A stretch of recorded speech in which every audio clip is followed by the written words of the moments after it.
Dopo 4 anni dall'incendio che distrusse parzialmente la carrozzeria Roggia ed alcune auto provocando danni per 660.000 euro, è arrivata la sentenza. Condannato a 6 anni e 8 mesi di reclusione il mandante del rogo, Siro Girardi, mentre i due intermediari, Bruno Tomasini a 5 anni e 4 mesi e Roberto Foccardi a 4 anni e 6 mesi. Il risarcimento danni sarà da quantificare davanti al Tribunale Civile, ma i tre imputati sono stati anche condannati al pagamento di una provvisionale di 200.000 euro.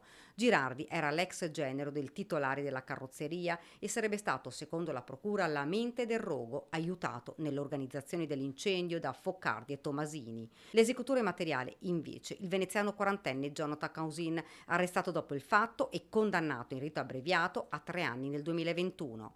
I fatti erano avvenuti nel maggio 2020 in via Postumi a Treviso. Secondo quanto accertato dalle indagini, Causin sarebbe entrato di notte all'interno della carrozzeria con un contenitore di liquido infiammabile ed una bottiglia di alcol. Forzata la porta d'ingresso, avrebbe appiccato il fuoco collocando gli inneschi fra due veicoli ad una decina di metri dal forno utilizzato per la verniciatura. Le fiamme sarebbero divampate in poco tempo. Ad inchiodare Girardi, l'esame del telefono di Causin, da cui gli inquirenti sarebbero riusciti a risalire a lui come mandante. Avrebbe pagato 3.000 euro per appiccare l'incendio nella carrozzeria.